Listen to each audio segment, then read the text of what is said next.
hampiri. Ini matahari bulan, datang setan menghampiri. Makanya waktu ini, waktu terbit matahari ini disebut dengan waktu qarnai syaitan. Qar tanduk, qarnai dua tanduk, syaitan dua tanduk setan. Punya Zulqarnain yang punya dua tanduk,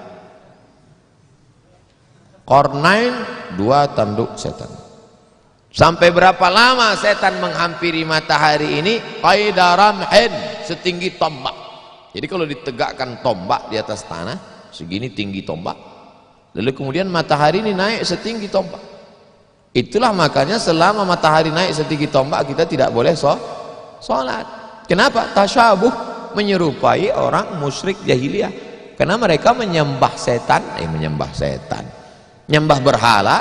berhala itu di dalamnya ada setan. Selama naiknya waktu dua tanduk setan ini 12 menit, setelah dihitung menurut ilmu astronomi 12 menit. Jadi sekarang jam 6.12 baru boleh sholat sunat isyraq. Maghrib jam berapa? Maghrib 6.16. Itu mudahnya. Kalau kita nggak punya kalender, kapan baru boleh sholat sunat isyraq? Mudah saja, lihat maghrib. Kalau maghrib 6.16 maka kita baru boleh. Bismillahirrahmanirrahim.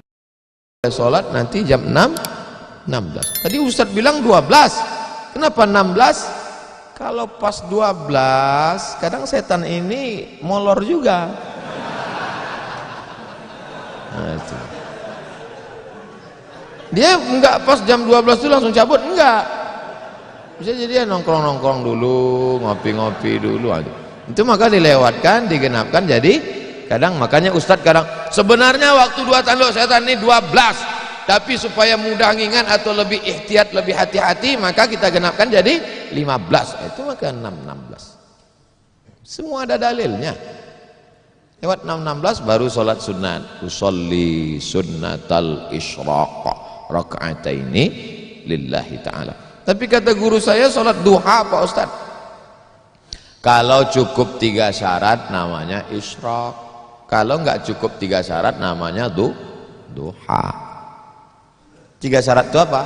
Sholat subuh berjamaah. Setelah sholat subuh berjamaah duduk berzikir, nggak keluar masjid sampai terbit matahari. Kalau cukup 3 syarat, sholat dia, namanya sholat sunat isyraq. Habis sholat subuh pulang ke rumah, masak sarapan, pas mau kerja 6.30 sholat sunat. Sholat sunat apa namanya? Duha, karena nggak cukup 3 syarat. Nggak usah kelahi gara-gara itu. Allahu Akbar. Isyraq apa duha ya? Nggak sah, karena niat itu sebelum takbir atau dalam takbir. Ada orang niatnya sebelum takbir, dia niat dulu Allahu Akbar, tapi ada niatnya di dalam takbir.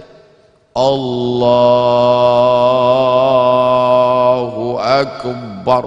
Itu kalau siapa yang takbirnya panjang, itu berarti dia berniatnya di dalam takbir. Tapi apa Imam Masjidil Haram takbirnya pendek, Allahu Akbar. Yang belakang itu yang panjang, Allahu Akbar. Imam itu takbirnya pendek, karena dalam mazhab Hambali niatnya bukan dalam takbir tapi sebelum takbir. Mazhab Syafi'i niatnya dalam takbir. Saya kalau takbir panjang, Allahu Akbar, karena saya masang niat dalam takbir. Jamaah niatnya sebelum takbir apa dalam takbir? Dalam takbir sah, sebelum takbir sah. Yang enggak sah itu setelah takbir. Ujuk-ujuk masuk masjid, Allahu Akbar. Ini duha apa isyraq? Enggak sah. Innamal a'malu binniyat. Jadi yang kita bahas ini kebanyakan adalah amal-amalan yang sifatnya ikhtiari, pilihan, yang bisa kita pilih. Adapun yang nggak bisa kita pilih, gimana mau kita bahas? Kalau kita tidak bisa memilih, yang bisa kita lakukan hanya sabar mengandung anak. Tiap hari, tiap malam doa, Rabbi habli minas shalihin, berikan aku anak yang soleh, berikan aku anak yang baik. Dijaga, cek ke dokter, USG, lahir anak lucu, cantik, mungil, tapi ternyata apa yang terjadi? Rupanya dia kena penyakit sindrom autis. Itu kemauan kita atau kehendak Allah? Kehendak Allah. Kalau enggak ridho, banyak orang membuang anak sekarang, dimasukkannya ke kresek, campakannya dibuangnya ke kali. Malu punya anak, bahkan sebelum lahir sudah dibunuh duluan. Kata dokter, wah ini cacat nih kalau lahir, kita bunuh aja ya, bunuh aja lah, malu, dibunuh. Tapi ada seorang ibu mengatakan tidak, biarkan dia lahir dok, dia buah hati belayan jiwaku, tapi ini nanti hanya akan menyusahkan saja, biar jaga. Dijaganya anak ini yang sudah divonis harus dibunuh, dijaganya, anak itu sekarang hafal Quran. Dokter yang vonis itu nggak bisa baca Quran. Dokter-dokter yang tersinggung, karena beberapa orang tersinggung dengar ceramah saya, pulang mati.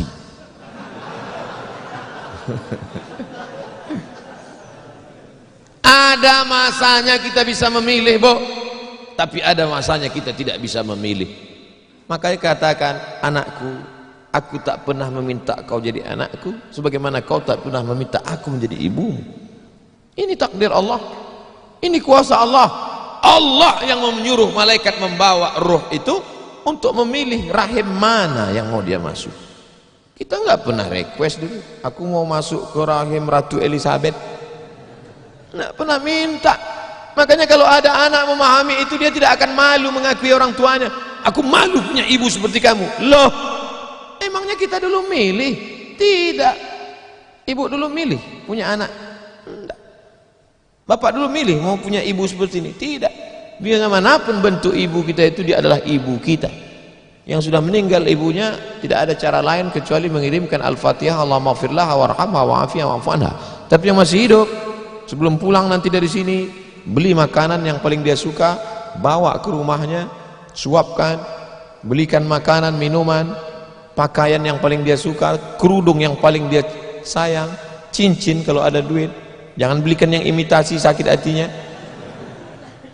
Pasangkan, suapkan, pakaikan, cium tangannya, peluk badannya, cium keningnya. Luar biasa bagi yang punya ibu. Bagi yang sudah tak ada, apa boleh buat? Menangis, meneteskan air mata darah. Bahwa engkau punya ibu itu bukan pilihanmu, itu pilihan Allah. Tapi bahwa engkau berbakti atau melawan menjadi anak yang baik atau durhaka, itu adalah pilihan. Jangan sampai salah pilih. Hidup ini singkat, hidup ini pendek.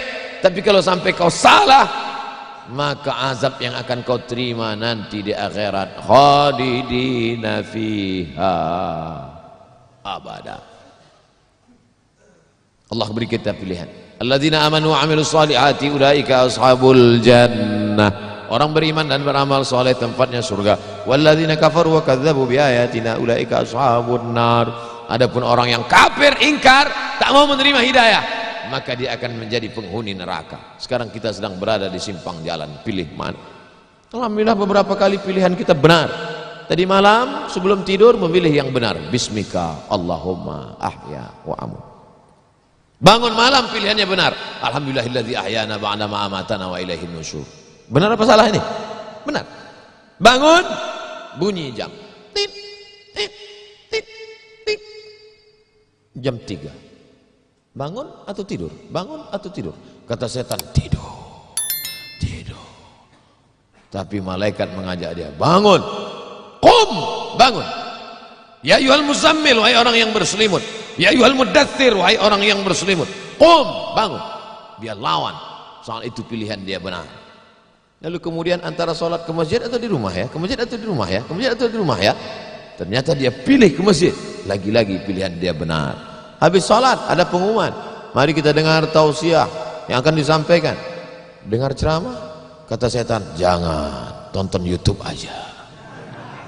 Tapi dia berkata, enggak, aku mau mendengar. Ini pilihannya benar. Setan berbisik lagi, nanti kalau kau tonton, tiba-tiba kau terlambat masuk kantor, ini hari macet, habis hujan tahu. Tapi dia katakan, tidak, insya Allah, lagi-lagi pilihan kita benar. Habis itu sampai ke kantor, datang orang bawa duit 1 koper. Pak, ini tolong golkan proyek saya. Kata setan, ambil. Kata malaikat, jangan, ini haram. Kata setan, ambil. Haram setan, keluarkan 2,5%. Bawa umroh ke Makkah. Kau pergi aja ke Makkah, nanti sampai di sana kau menangis di pintu Ka'bah, insya Allah ini bersih. Iya juga ya. Akhirnya pilihan kita salah, ditangkap KPK. Ketika ditanya sama hakim, kenapa kamu ambil duit 1 koper ini? Ini adalah kehendak Allah, Pak.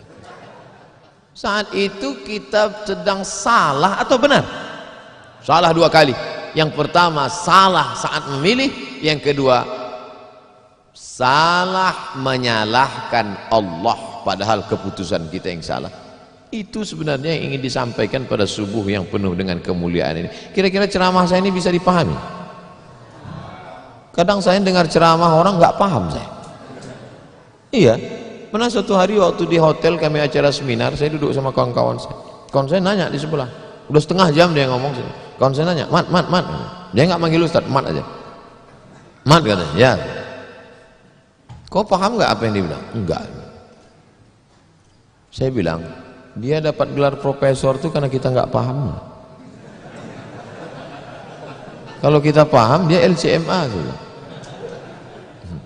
Saya khawatir karena gelar banyak ini akhirnya orang yang nggak paham. Makanya saya selalu tanya. Di kelas pun gitu juga kalau saya ngajar. Gimana mahasiswa, paham? Paham? Enggak Pak, saya ulang 2 kali. Gimana paham? Enggak Pak, saya ulang 3 kali. Udah 3 kali saya ulang, saya tanya, kau yang keluar apa aku keluar? Udah 3 kali ulang tak juga paham. Karena kalau teruskan ada 2 kemungkinan. Kalau tak dia stres, saya stres.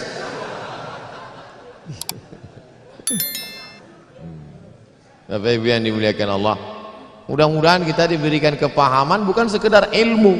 Karena Nabi mendoakan Sayyidina Abdullah bin Abbas itu, Allahumma faqihhu, bukan sekedar alimhu, enggak, tapi Allahumma faqihhu, pahamkan dia agama. Apa makna pahamkan? Mengerti substansi makna agama, jangan hanya beragama sekedar simbol. Inti agamanya apa? Salam, kedamaian. Sehingga dengan berislam ini kita menjadi damai. Tapi katanya Islam itu asyhadu an la ilaha illallah wa anna muhammadar rasulullah wa tuqimas shalah wa tutiyaz zakah wa tusuma ramadan wa tahajjal baita in istata'ta ilaihi sabila. Bersyahadat, salat, zakat, puasa, haji. Betul. Tapi lihat jawaban Nabi di tempat yang lain. Makanya hadis itu jangan diambil satu dibuang satu. Lihat hadis yang lain. Man wal muslim? Siapa muslim itu ya Rasulullah? Man salimal muslimun min lisanihi wa yadih. Selamat orang lain dari lisannya dan tangannya. Apa tujuan bersyahadat? Supaya kita mengakui Allah dan Rasulullah. Apa tujuan kita sholat? Inna sholata tanha anil fahsya wal munkar. Apa tujuan kita puasa? Ya ayyuhalladzina amanu kutiba alaikumus syiyamu kama kutiba alal ladzina min qablikum la'allakum. Apa tujuan kita haji? Tujuan haji adalah fala rafasa wala fusuqa wala jidal. La rafasa, no seksual, jangan nakal secara seksual. Wala fusuqa, jangan nakal non seksual. Wala jidal, jangan nakal lidah kasar, caci maki, sumpah serapah. Ustaz Somad cuma pandai ngomong aja, dia kalau ceramah kasar. Saya bukan kasar, suara aja keras, hati lembut. Kalau tak percaya belahlah dadaku. Tapi Ibu yang dimuliakan Allah Subhanahu wa taala, yang duduk di atas ini belum tentu lebih mulia daripada yang berdiri di ujung sana. Boleh jadi yang berdiri di ujung sana lebih dulu masuk surga daripada yang duduk di sini. Yang diaminkan.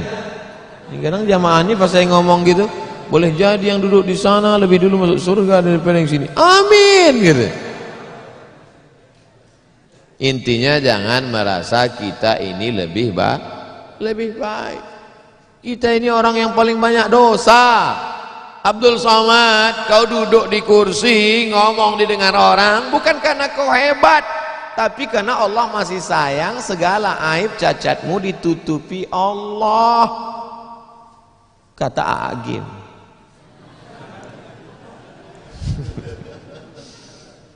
Kalau Allah mau dia bukakan semua rahasia gitu. yauma tublas sarair. Pada saat itu dibukakan Allah segala rahasia. Jangankan aib, jangankan cacat, jangankan dosa, dibukakan Allah. Tubuh daging kulit kita yang boleh terbuka. Laki-laki itu kan yang ditutup cuma dari pusat ke lutut. Kalau dadanya dibuka, dosa enggak? Enggak. Tapi kalau dibukakan Allah, makanya ditutup sampai 3 lapis penutupnya. Singlet 1, baju 1, pakai sorban. Supaya dipakai. Kenapa dipakai sorban? Supaya orang yakin ini ustaz.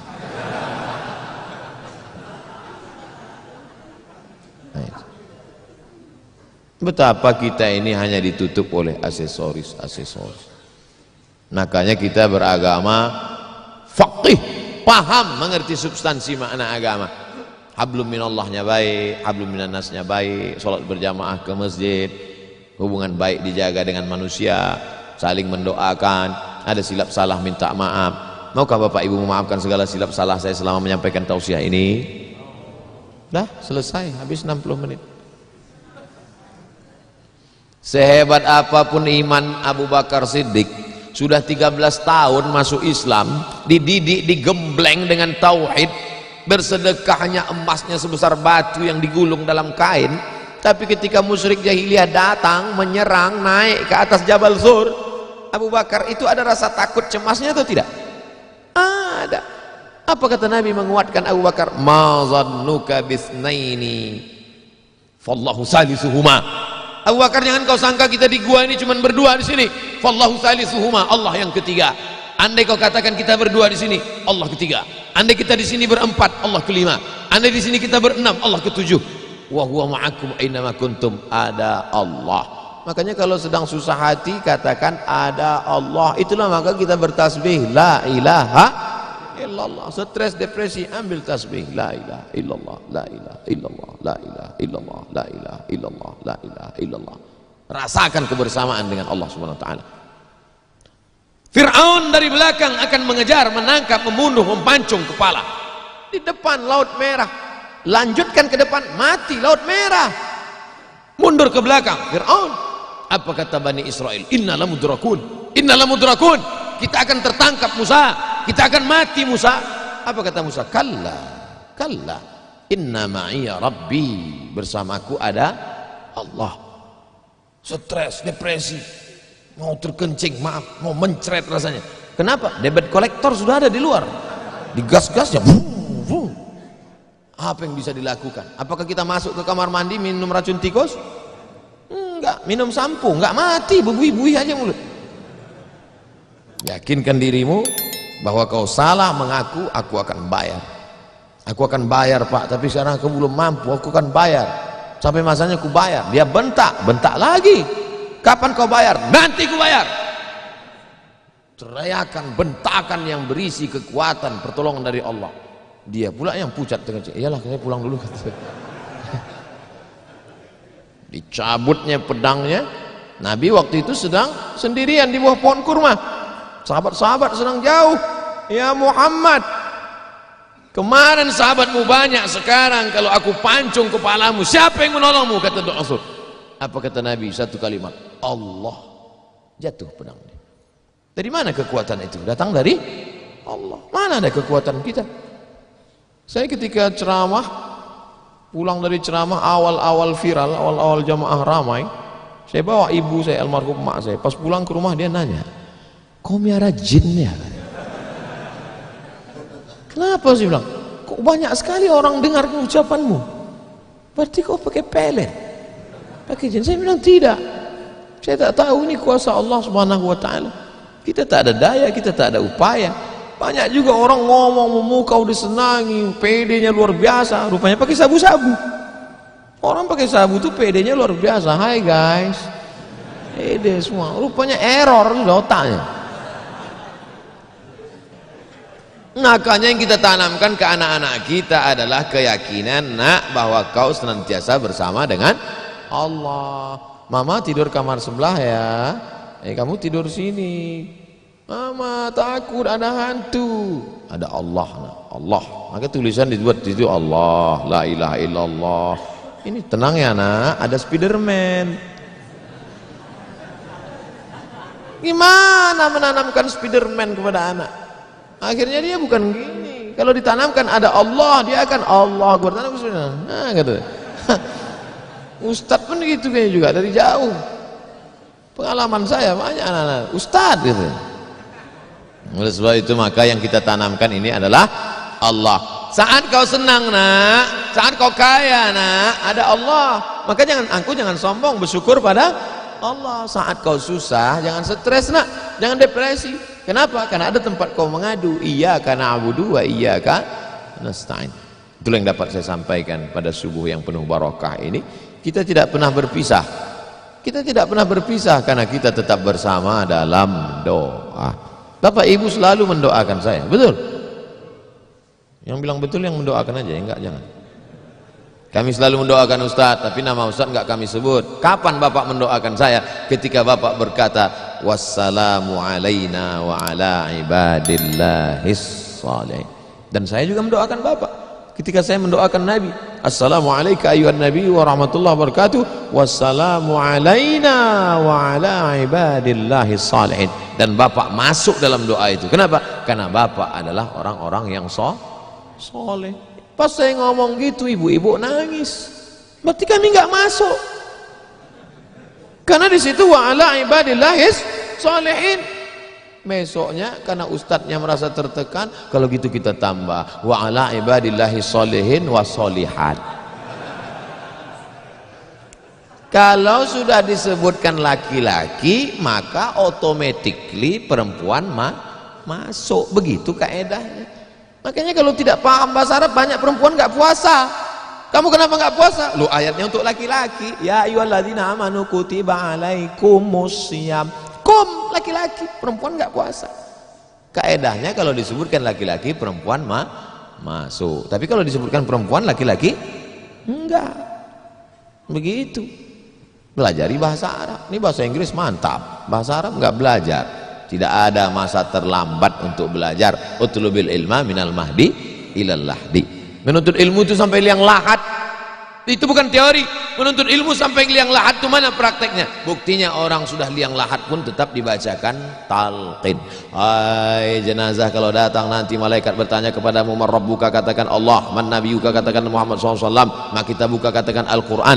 Untuk apa orang mati diajari? Sebenarnya itu adalah mengamalkan minal mahdi ilal lahdi. Hadisnya riwayat Imam Abu Umamah Al-Bahili.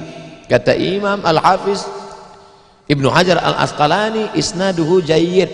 Hadis tentang talqin orang mati, jangan ingkari orang mentalkinkan. Imam Ibnu Hajar Al-Asqalani, ahli hadis, yang membolehkan ahli hadis, yang melarang ahli hadas. Di akhir majelis mari kita sama berdoa, mudah-mudahan kita mendapatkan lindungan Allah. Allahumma faqihna fid din, dalamkan ilmu agama kami ya Allah. Wa'allimna ta'wil, ajarkan kami pemahaman Quran dan sunnah yang benar. La tada' lana dzamban illa ghafartah, pulang kami dari sini dalam keadaan bersih dari dosa-dosa. Wala aiban illa satartah, tutupi aib cacat kami ya Allah. Wala dainan illa qadaitah, tolong kami melunasi hutang piutang kami ya Allah. Wala maridan illa syafaitah, ada di antara kami yang sakit, angkat penyakitnya, sehatkan ya Allah.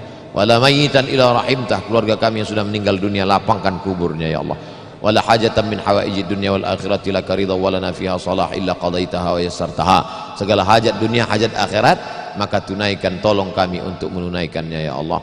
Rabbana ighfir lana dzunubana, ampunkan dosa kami, wali abaina, ayah kami, wali ummahatina, ibu kami, wali azwajina, pasangan hidup kami, wali dzurriyyatina, anak cucu keturunan kami, wali man hadarana, semua yang hadir di majlis ini ya Allah. Rabbana atina fid dunya hasanah wa fil akhirati hasanah wa qina adzabannar. Wa sallallahu ala sayyidina wa maulana Muhammad wa ala alihi wa sahbihi wa sallam. Walhamdulillahi rabbil alamin. Taqabbalallahu minkum minna wa minkum taqabbal ya karim. Terima kasih segala perhatian. Mohon maaf segala silap kesalahan. Tetap saling mendoakan, jaga ketertiban, sampah-sampah bawa, buang tempatnya. Wassalamualaikum warahmatullahi wabarakatuh.